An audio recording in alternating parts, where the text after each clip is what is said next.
আসসালামু আলাইকুম।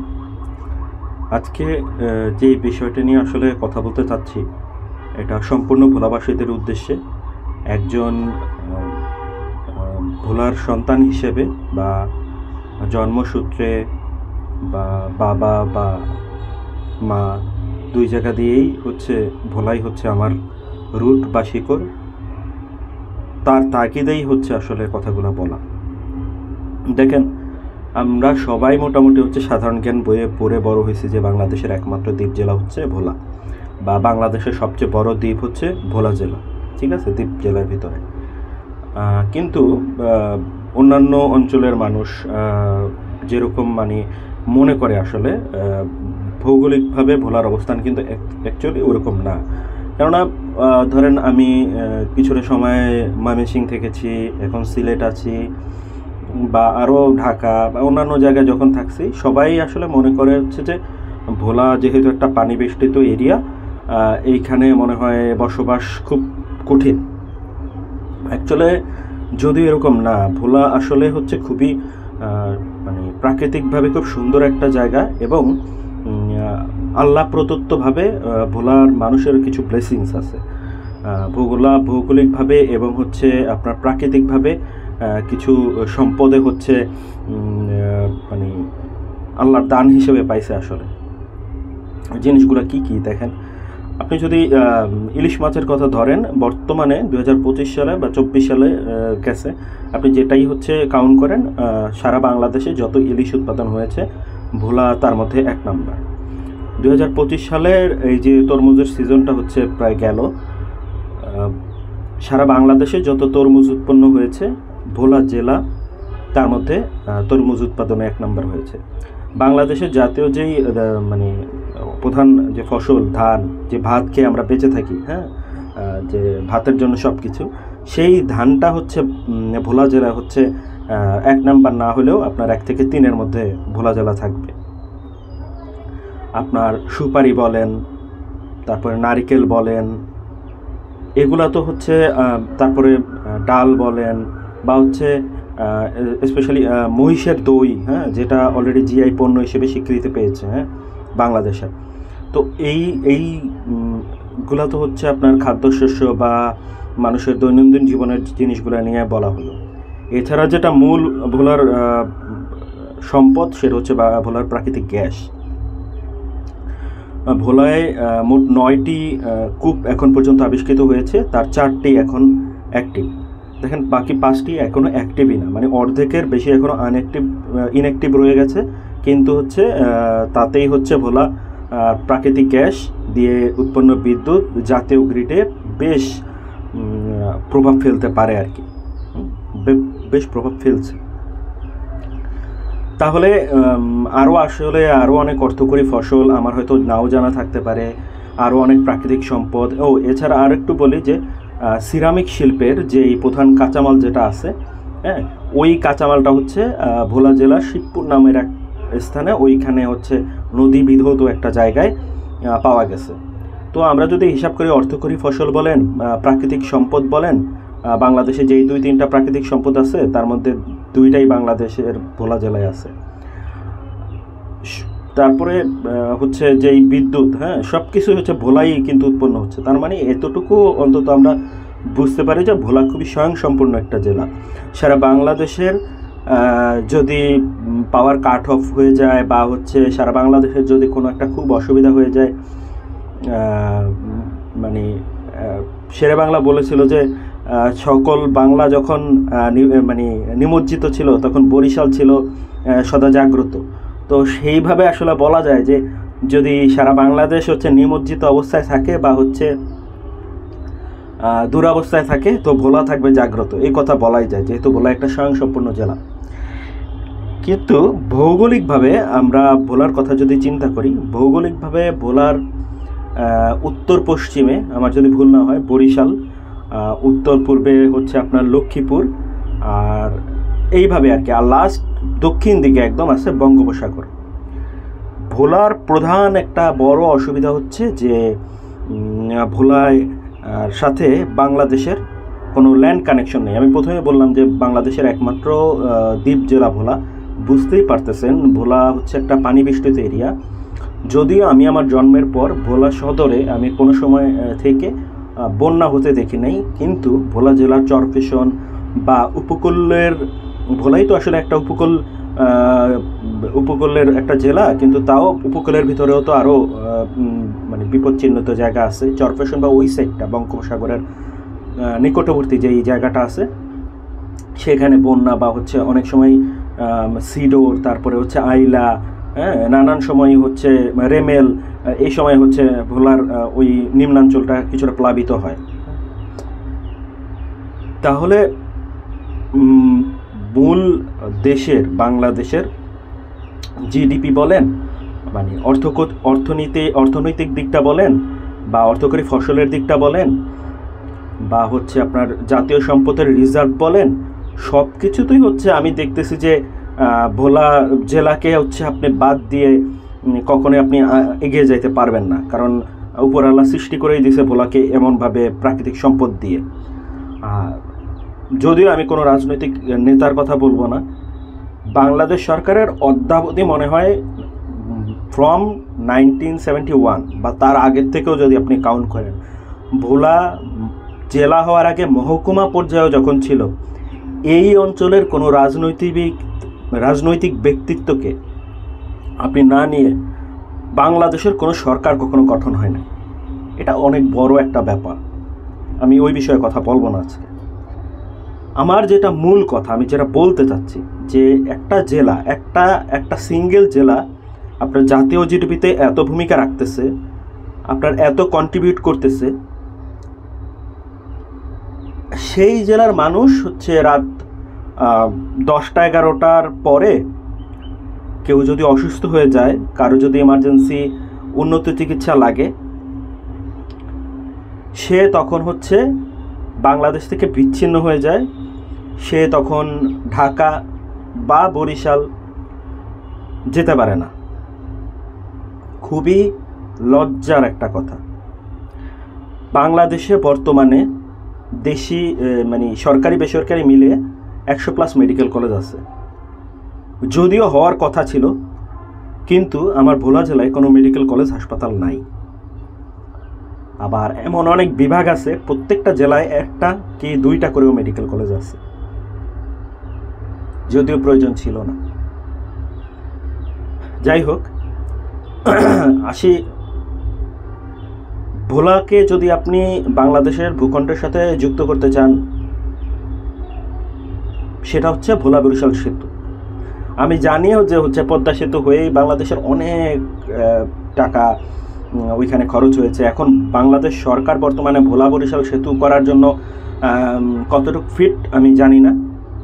আবার অনেকে বলে থাকেন, অন্যান্য জেলার বা আমাদের অনেকেও বলে থাকেন যে একটা জেলাকে কানেক্ট করার জন্য কেন হচ্ছে আমরা এত টাকা দিয়ে সেতু বানাবো। আরও বড় কথা হচ্ছে যে ভোলা জেলায় যেই গ্যাস উৎপন্ন হয়, সেই গ্যাস হচ্ছে বর্তমানে একটা ইন্ট্রাকো নামে একটা বেসরকারি প্রতিষ্ঠানের মাধ্যমে সেই গ্যাসগুলা সিলিন্ডার যাতে করে এলপিজি গ্যাস হিসেবে আবার বিভিন্ন কোম্পানি ঘুরে আবার এই ভোলার মানুষের কাছেই বিক্রি করা হয়। এখন দেখেন, আপনি একটা জেলা থেকে এত কিছু নিচ্ছেন, আপনি এই জেলার মানুষের জীবনমান বৃদ্ধির জন্য ধর্ম, বর্ণ, রাজনীতি সব কিছু নির্বিশেষে আপনি সেরকম কোনো কিছুই করলেন না। আমার মনে হয় বাংলাদেশের 64টা জেলার ভিতর এতটা অবহেলিত জেলা বা এরকম ঠকানো হচ্ছে এরকম কোনো জেলা অত্র বাংলাদেশে আর নাই। তাহলে কি, মানে এগুলো তো সমস্যার কথা, কি করা যেতে পারে? 1 নম্বর আসি মেডিকেল কলেজের ব্যাপারে। আমার মনে হয় না যে মেডিকেল কলেজের প্রয়োজন আছে, কারণ আগে আমাদের আসলে মাস পিপলের আসলে ডেফিনিশনটা বুঝতে হবে যে what is medical college. Medical college হচ্ছে আপনার নতুন ডাক্তার তৈরি করার একটা প্রতিষ্ঠান। বাই প্রোডাক্ট হিসেবে সেখানে কিছু চিকিৎসা সেবা দেওয়া হয়। আপনার মূল ফাংশন আর তার বাই প্রোডাক্ট রেজাল্ট আপনার বুঝতে হবে যে ওইখানে নতুন আমাদের চিকিৎসক তৈরি হবেন, পাশাপাশি তাদের সুবিধার্থে বলেন আর হচ্ছে বাই প্রোডাক্ট হিসেবে বলেন একটা হসপিটাল করতে হয়, তাই করা হয় এবং ওই অত্র অঞ্চলের মানুষের কিছুটা সেবা হয়। আমাদের কিন্তু এই জিনিসের কোনো প্রয়োজন নেই এখন বাংলাদেশে। আমরা এমন প্রতিষ্ঠান কখনোই করব না যেই প্রতিষ্ঠান হচ্ছে ভোলা জেলার উন্নতি করতে গিয়ে আমাদের সারা বাংলাদেশের মধ্যে আবার একটা বৈষম্য বা হচ্ছে একটা এলোমেলো জিনিসের সৃষ্টি করবে। তাহলে আমাদের কি করতে হবে, আমরা কি চাই, আমাদের কি চাওয়া দরকার? আমাদের দরকার একটা বিশেষায়িত হাসপাতাল, আমাদের দরকার একটা ইকুইপড একদম মানে তৈরি বা হচ্ছে একদম ফার্স্ট ক্লাস একটা বিশেষায়িত হাসপাতাল। যেমন উদাহরণ হিসেবে বলি, আমাদের ক্রিকেট তারকা তামিম ইকবাল যখন অসুস্থ হয়ে পড়লেন, তার যখন এমআই হইল, অত্র সাভার অঞ্চলে কিন্তু অনেকগুলো মেডিকেল কলেজ আছে, সরকারি বেসরকারি। আপনি খেয়াল করে দেখবেন তামিম ইকবালকে কোনো মেডিকেল কলেজে নেওয়া হয়নি, তাকে নিয়ে যাওয়া হয়েছে তাকে নিয়ে যাওয়া হয়েছে একটা কেপিজে হসপিটালে। ওইটা একটা বিশেষায়িত হাসপাতাল। ওইখানে বিশেষায়িত হাসপাতালগুলোতে কি হয়, ওইখানে পর্যাপ্ত পরিমাণে ডাক্তার থাকেন, নার্স থাকেন, টেকনিশিয়ান থাকেন, টেকনোলজিস্ট থাকেন, এবং উপযুক্ত যন্ত্রপাতি থাকে, এবং এগুলো চালানোর জন্য উপযুক্ত মানুষ থাকেন। এরা ট্রান্সফারের জন্য, বদলির জন্য হচ্ছে তদবির বাণিজ্য করে না। এরা চায়ও না হচ্ছে এদের পরিবার পরিজন এক জায়গায় রেখে ওনারা এখানে এসে থাকার জন্য, এটা তো তারা চায় না। তারা ওইখানকারই স্থানীয় হয়ে থাকে, বা হচ্ছে অনেকে ফ্যামিলি সহ শিফট করে এখানে চলে আসে একদম কাজের উদ্দেশ্যে হোক, যে উদ্দেশ্য হোক। তো আমাদের দরকার হচ্ছে এরকম একটা বিশেষায়িত হাসপাতাল। আমরা কি চাইতে পারি? আমরা চাইতে পারি যে হার্ট ফাউন্ডেশনের একটা ব্রাঞ্চ বলাই হোক।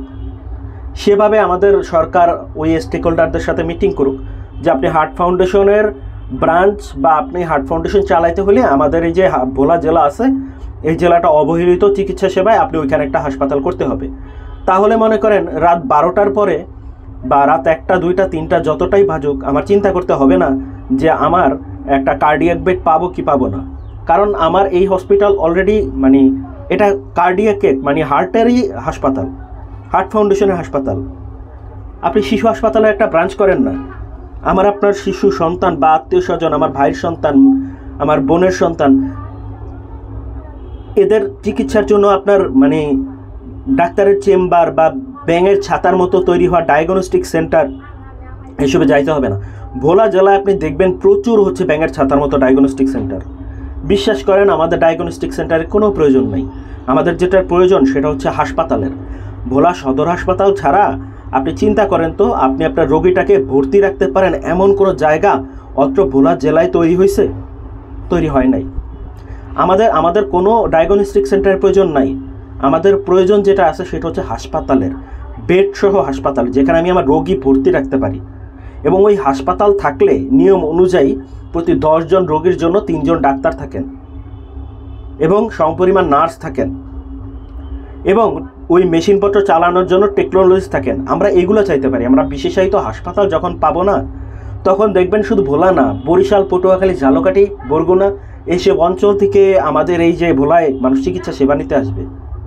কিন্তু আপনি মেডিকেল কলেজ করলেন, এই মেডিকেল কলেজ বা পেরিফেরি মেডিকেল কলেজগুলোর সিনারিওগুলা as a physician, as a doctor আমি জানি, জাস্ট হচ্ছে জেলা লেভেল থেকে বিভাগীয় জায়গা থেকে রাজধানী একমাত্র ঢাকা মেডিকেল কলেজে রেফার হয়।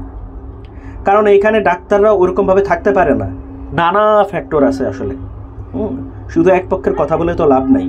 আমরা চাইবো হচ্ছে ওনারা থাকবে, কিন্তু হচ্ছে আমাদের কিছু পাতি নেতা থাকবে, ওনারা ওনাদের বাসায় বিপি মাপানোর জন্য ডাক্তার নিয়ে যাবে। ডায়াগনস্টিক সেন্টারের দালালদের সাথে না বললে, না যদি বনাবনি হয়, তাইলে তাকে হচ্ছে জনসমক্ষে মারধর করবে। কি দরকার তার এই হ্যারাসমেন্ট সহ্য করে নিজের জেলা বাদ দিয়ে এই যে এত দূরবর্তী রিমোট একটা ভোলা জেলায় পড়ে থাকার? আমাদের নিজের জেলা জন্য সে না আমরা এত কথা বলতেছি। অন্য কেউ তো বলবেন, অন্য কেউ তো ভাববে না। তাদের কাছে তাদের নিজের জেলা সেরা, আমার কাছে আমার নিজের ভোলা জেলা সেরা। You have to make it মানে you have to prove it. বুঝতে পারছেন? এটা গেল হচ্ছে মানে মেডিকেল কলেজ না, আমাদের আসলে বিশেষায়িত হাসপাতাল দরকার এই বিষয়ে। 2 নাম্বার হচ্ছে ভোলা বরিশাল সেতু। ভোলা বরিশাল সেতুর আমি খুব এক্সপার্ট পারসন না, আমি এটা নিয়ে বলতে পারবো না। এটা সরকার বা অন্যান্য যারা এক্সপার্ট প্যানেল আছে তারা ভালো বলবে। আমি একটা অল্টারনেটিভ আইডিয়া দিতে পারি। জাস্ট দেখেন, একটা সময় আসলে ভোলার সাথে ভোলা লঞ্চ যে রাত ছাড়াও চলতে পারে, আমরা ছোট থাকতেই চিন্তা করতাম যে আচ্ছা রাতের বেলা যদি ভোলার লঞ্চ ঢাকা যাইতে পারে, তাহলে হচ্ছে কেন দিনের বেলা লঞ্চ চলে না?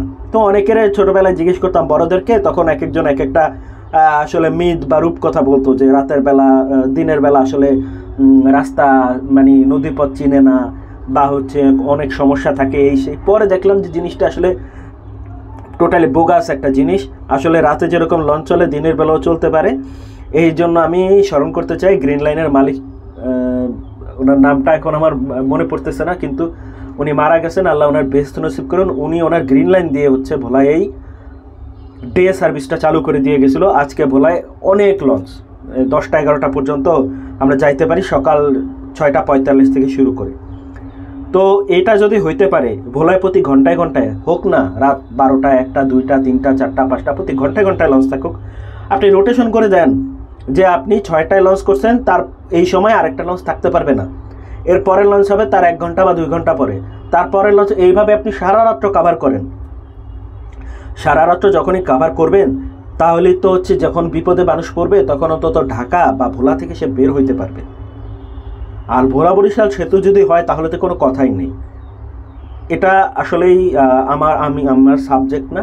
হাসপাতাল বা মেডিকেল সম্পর্কে আমি যেরকম একটা এক্সপার্ট ওপিনিয়ন দিতে পারছি, I am not the right person to say about this, but as a citizen of Bhola বা ভোলার একজন নাগরিক হিসেবে, বাংলাদেশে একজন নাগরিক হিসেবে, ভোলা জেলার বাসিন্দা হিসেবে আমি জাস্ট ব্যাপারটা উত্থাপন করতেছি। আসেন গ্যাসের প্রশ্নে, যেটা অন্যতম একটা বিগ কনসার্ন। হ্যাঁ, অনেকে বলতেছেন যে ভোলা জেলার যেই গ্যাস এটা হচ্ছে ভোলার বাইরে না দিয়ে হচ্ছে ভোলা জেলার বাসাবাড়িতে দেওয়ার। এখন আপনি চিন্তা করেন যে হচ্ছে আপনি হচ্ছেন একজন মুদি দোকানদার বা ব্যবসায়ী, আপনার দোকানে চাল, ডিম, দুধ ইত্যাদি ইত্যাদি বিক্রি হয়। এখন আপনি চিন্তা করেন যে এইগুলা আপনি নিজে খাবেন না হচ্ছে বাইরে বিক্রি করবেন। হ্যাঁ, তো এক্ষেত্রে হচ্ছে আবার অনেকে বলবে যে নিজে খেয়ে বাইরে বিক্রি করব। অ্যাকচুয়ালি হয়ও তাই, ব্যবসায়ীরা তাই করেন। কিন্তু কথা হচ্ছে আমি বলতে চাচ্ছি যে এগুলা হয় আপনি নিজে খাবেন অথবা আপনি বাইরে বিক্রি করবেন, আপনার কাছে আসেই অপশন 2টা, তখন আপনি করবেনটা কি? তো এক্ষেত্রে আমার মনে হয় গ্যাসের ক্ষেত্রেও জিনিসটা সেম। আমরা যদি গ্যাসটা বাসাবাড়িতেই আমরা ব্যবহার করি, আমাদের কি হবে, আমাদের নির্দিষ্ট আমাদের ভোলা জেলার মানুষের একদম আরামসে আমরা গ্যাস ব্যবহার করতে পারবো।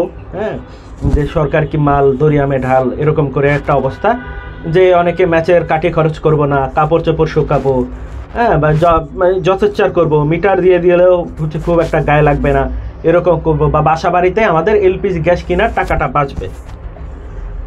কিন্তু আপনি চিন্তা করেন এই গ্যাসটা যখন হচ্ছে ভোলা থেকে বের হয়ে কলকারখানা আছে এরকম একটা জায়গায় যাবে, তখন কিন্তু সেই কলকারখানা থেকে আবার যে প্রোডাক্টটা উৎপন্ন হবে সেটা সরকার অন্য দেশের কাছে বিক্রি করে, তখন কিন্তু হচ্ছে আমাদের দেশেরই আয় বাড়বে, এবং আমাদের দেশের আয় বাড়লে তখন হচ্ছে কিন্তু আপনারও আয় বাড়বে। তাহলে এই যে কলকারখানা বাইরে হচ্ছে দিবে, তো সেই কলকারখানা আমার ভোলায় নাই কেন? ভোলায় এমন কোন রিসোর্সের অভাব আছে যে রিসোর্সের কারণে ভোলায় একটা কলকারখানা দেওয়া যাবে না? ভোলায় কি এই বিসিকের প্লট নাই? কিন্তু কেন সেইখানে হচ্ছে পর্যাপ্ত কলকারখানা নাই? নাম মাত্র হয়তো কয়েকটা আছে, হ্যাঁ, হয়তো মশার কয়েল তৈরি করে, কেউ হচ্ছে খুচরা জিনিসপাতি তৈরি করে, মানে বড় আকারের যে বড় কোম্পানি, যেমন প্রাণ RFL কোম্পানি, যেমন বসুন্ধরার কোনো কোম্পানি, বড় কোনো গার্মেন্টস, হ্যাঁ, মানে অনেক বড় কোনো প্রতিষ্ঠান কেন নাই? ভোলায় তো কোনো রিসোর্সের অভাব নাই, তাহলে কেন নাই? এই দক্ষিণাঞ্চলে এত রিসোর্সপূর্ণ এবং জায়গা জমি আছে, সব কিছু আছে, কেন এই জায়গায় কোনো কলকারখানা নাই? তাহলে আমাদের চাইতে হবে সরকারের কাছে যে আপনি এখানে কলকারখানা, যে আপনি একটা নিয়ম করে দেন যে নেক্সট যে যারা কলকারখানা বৃদ্ধি করতে চায় এই অঞ্চলে করতে হবে। তাইলে হবে কি জানেন, আপনাদের এই গ্যাস এই কলকারখানায় ব্যবহার হবে, এতে ব্যবসায়ীর কিছুটা লাভবান হবে। আবার ব্যবসায়ী লাভবান হলে আপনার অঞ্চলে তো একটা কলকারখানা হলো, ফলে আপনার এই যে ভোলার এই যে একটা জাতীয় বেকার সমাজ, আমরা যারা মানে ভোলার সন্তান, তারা তো হচ্ছে পড়ালেখা শেষ করেই হচ্ছে জীবিকার তাগিদে হচ্ছে দেশের বিভিন্ন প্রান্তে ছড়ায় পড়তে হয়। ভোলায় যখন এরকম হচ্ছে কলকারখানা বা হচ্ছে এরকম কাজের কোনো মাধ্যম থাকবে, আপনি দেখবেন হচ্ছে ভোলা জেলার যারা শিক্ষিত বেকার সমাজ আছে তারা হচ্ছে বাসা বাড়িতে থেকেই তখন এই কলকারখানাগুলো বা বিভিন্ন পজিশনে যার যা যোগ্যতা সে অনুযায়ী তারা চাকরি বাকরি করতে পারবে। তো এই রকম করে আগাইলে না আপনারা মনে হতে পারে এগুলো অনেক সুদূরপ্রসারী পরিকল্পনা। ভাই মোটেও সুদূরপ্রসারী পরিকল্পনা। এগুলো চাইলে সরকার 7-8টা মিটিংয়ের মাধ্যমে উইদিন 6 মাস এগুলো পসিবল তৈরি করা, সত্যি পসিবল, অস্বাভাবিক কিচ্ছু না। সেই কারণে আমাদের দাবিগুলো এরকম হওয়া উচিত। আমরা মেডিকেল কলেজ না, আমরা বিশেষায়িত হাসপাতাল চাই, আমরা অবশ্যই ভোলা বরিশাল সেতু চাই, কিন্তু আমাদের অল্টারনেটিভভাবে আমাদের নদীপথের কথা ভাবতে হবে। কারণ যেসব দ্বীপ রাষ্ট্রগুলো আছে তারা তো সবাই ব্রিজ তৈরি করে, সেতু তৈরি করে তাদের দেশ পরিচালনা করতেছে না। অ্যাজ এক্সাম্পল সিঙ্গাপুর, ইন্দোনেশিয়া বা মালদ্বীপ, তারাও তো নদীপথ ব্যবহার করতেছে। হ্যাঁ, তো তারা কিভাবে করতেছে, তারা সময়টা কিভাবে কমে আসছে, আমরা উই ক্যান ফলো দ্যাট।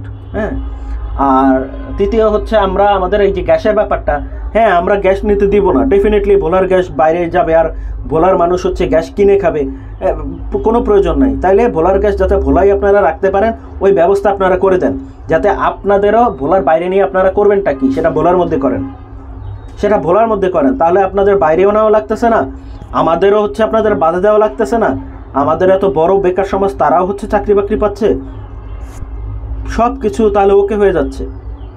আমাদের দাবিগুলো আমার মনে হয় এরকম হওয়া উচিত।